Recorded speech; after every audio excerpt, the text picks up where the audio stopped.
এই প্রতিষ্ঠানের কোনো কাজে আর আসবো না। আমি পঙ্গু নাকি। জাঁকজমকপূর্ণ আয়োজনের মধ্যেও মলিন ছিল সকলের হৃদয়।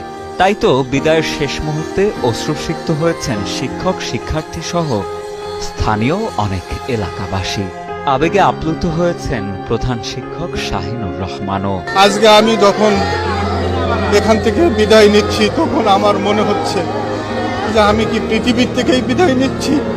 এই পৃথিবী থেকে আমার কোনো প্রয়োজন নেই। আমার প্রয়োজন কিসের? দীর্ঘ এই কর্মজীবনে তার মেধা ও শ্রম দিয়ে নান্দনিক রূপে সাজিয়েছেন বিদ্যালয়টিকে, গড়েছেন হাজারো আলোকিত মানুষ।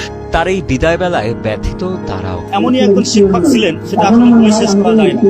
তার আদর্শ, সততা, স্টুডেন্টদের প্রতি ভালোবাসা, এর কারণেই অত্র বিদ্যালয় থেকে অনেক মেধাবী শিক্ষার্থী বেরিয়ে গেছে।